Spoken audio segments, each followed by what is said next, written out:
I am allowed to have been gullible. So the things that we bring, the things that we bring up here, and when I think about them, I look at them now and I say, well, those should have actually been the red flags, not these other things that we are saying where maybe you feel inspired, but you feel a certain kind of way. So that, fair enough, that's been established. Mm-hmm. But let's look at these things, Gloria, that you all said you would do.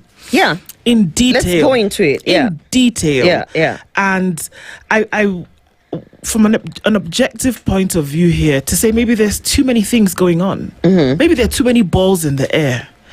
And to then maybe go and make an additional promise over one thing over the other is ludicrous to me.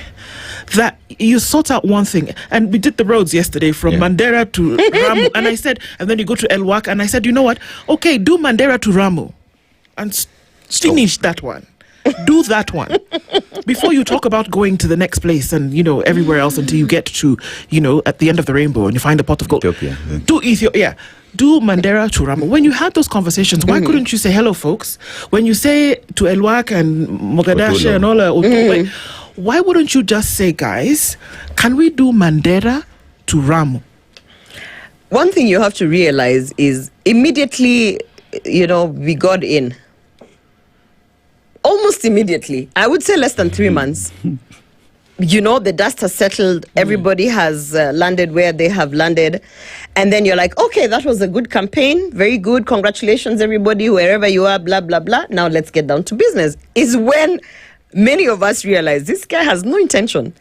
No intention. Because, we even had things that we were going to fulfill within 100 days. Yeah. Yeah. And I think he only did 2. It was the judges who were supposed to have been sworn in. Yeah. And there was one other, which was made in the same week. I forget. But we had a whole list. We had a whole list of things, injustices that had been happening when we were on the other side, of course, in the opposition.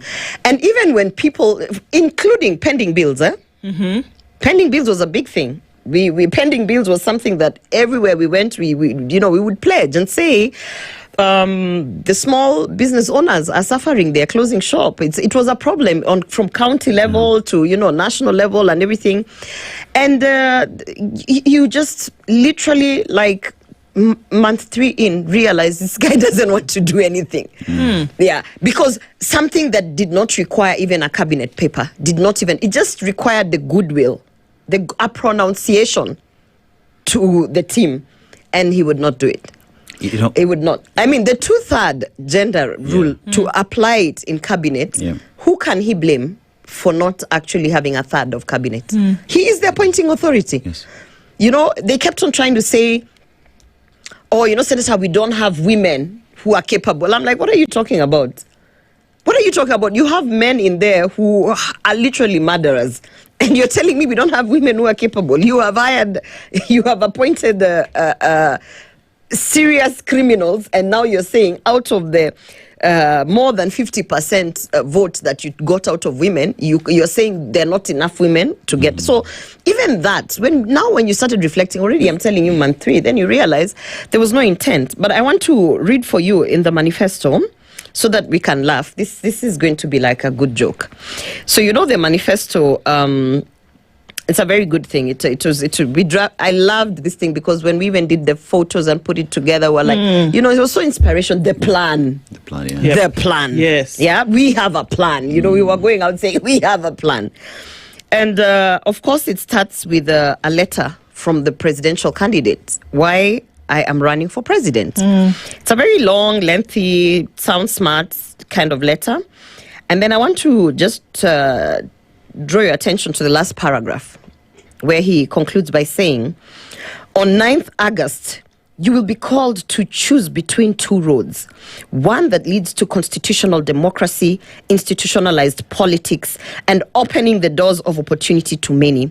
The other takes us back to imperial presidency, deeper into personalization of power, and to the inevitable, predictable end of economic apartheid that we see so often around the world. The power is in your hands. Guess... Now you guys who are being told this. That's why I said we need to laugh about this, because he literally was like, to the people of Kenya who need to give me this vote. And I actually was like, yes, yes, guys, listen to that. You know, you have two roads. One that leads to constitutional democracy, institutionalized politics, and opening of doors of opportunities to many. And the other one takes us back to imperial presidency, deeper into personalization of power and the inevitable, predictable end of economic apathy that we see so often around the world. So, when you look at that, the paradox of it is that he ended up being the evil one, the one we should have never voted for. Because everything, that last paragraph is supposed to be the thing that he stands, the summary of what you would say, the basis, the fundamental drive of the campaign. And he did the opposite. He literally, intentionally went out and watered down every single institution in government and took it over. If he had upheld the Women's Charter, for example, yes, and said that the things that we've brought you in, Gloria, to then come and champion, if he had upheld that and said we're going to put resources behind it, we're going to put manpower behind it and ensure we're going to have 2/3 gender rule applicable across board, would you have stayed? I probably would have stayed. You would have stayed? You know why? Because my entry to that team was on the basis of being a part of a team that's going to push women empowerment. And I was so, it's called single tunnel vision, focused on one thing, women empowerment, the women charter, the women, such that I probably, if those things that we promised the women of Kenya would have been fulfilled, I probably would have stayed. Because I would have been sitting here telling you, here's the women charter. These are the 15 things that we promised, and this is how we have fulfilled them and surpassed. You know, we have, in fact,